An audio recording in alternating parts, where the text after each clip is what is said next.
Hello! This video is an introduction to Raspberry Pi Pico for experienced users of other Raspberry Pi products such as Pi 4 or Pi 0. I will demonstrate how to set up the Pico microcontroller, connect it to your PC, and how to program it using MicroPython. This device is an interesting addition to the Raspberry Pi ecosystem. Unlike the previous products, which are fully functioning computers, Pico is a much simpler device classified as a microcontroller.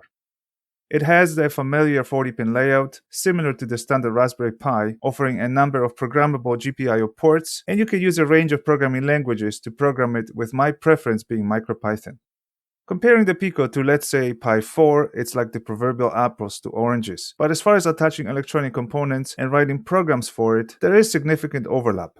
For now, the regular Raspberry Pi has an advantage. I expect the gap will narrow as new Pico generations come out and the software libraries mature. Pico comes without breadboard headers attached, so if you plan to use it that way, you will need to do a bit of soldering. Soldering is a useful skill to have anyway, but if you need to learn it, I suggest that you don't make Pico your first soldering project. Practice a bit first. I have attached the headers to another Pico board already. This setup should be very familiar to you if you use the cobbler connector with your regular Raspberry Pi. Pico needs to be attached to a PC to set it up and to actually program it. You will need a micro USB cable to make the connection. Press and hold the boot selection button while you connect your Pico to your PC. This will work in any environment, whether you use Windows, macOS, or as it is in my case, Ubuntu Linux. Your PC should recognize the Pico and present it to you as a USB storage device, just like a standard USB memory stick. There are a couple of files on here already. The index file will take you to a Getting Started page. I will leave the reading to you and go straight into the programming.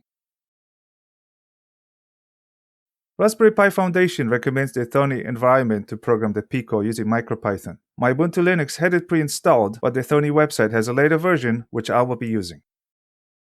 Thonny is a generic IDE for Python programming, and you need to set it up to talk to the Pico board. There should be a selection button for that in the lower right corner. You will be prompted to update the Pico with the latest MicroPython firmware, and you can start programming as soon as this is done. Let's write a simple MicroPython program which will blink the onboard LED. This should give you a feel what GPIO programming looks like on Pico. The bulk of GPIO-related code for the Pico can be currently found in the machine library. You actually do not need to import this library entirely here, as the LED can be controlled with just the pin class. Blinking of an LED requires a delay, which is a standard Python sleep statement. The onboard LED is attached to GPIO 25, which does not have a physical connection to the breadboard. The pin class represents a generic digital device, and an LED happens to be of an output type. The blinking action is achieved by turning the LED on and off repeatedly, which you probably knew already.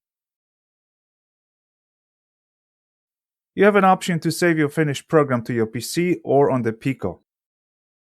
Normally, programs in development should be saved on the PC and only saved on the Pico when you are finished. Pico can essentially hold and run only one program at a time when detached from the PC. Starting and stopping programs in Thonny is performed using menu options or keyboard shortcuts, whatever you prefer.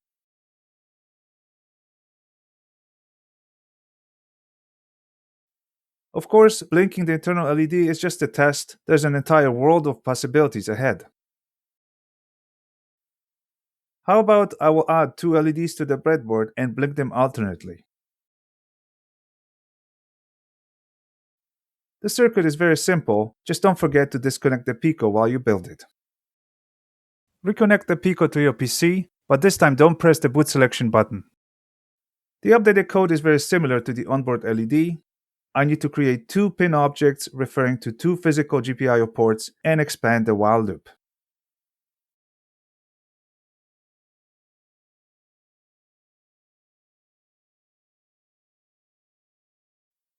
Here it is all done in action.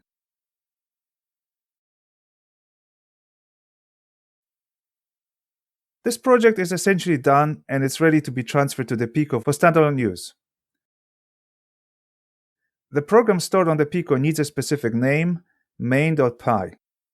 I could still run, debug, and change this program when saved that way, but now Pico can run this program automatically on its own without the PC as soon as it's powered next time. Let me detach the board from my PC and demonstrate the process. This time I will use a standard USB power bank. If you want the stored program to be run automatically, do not press and hold the boot selection button when connecting power. There it is. This program will run as long as the power is connected. If you are not a subscriber yet, please subscribe as I add Raspberry Pi videos to my channel regularly. Thanks for watching.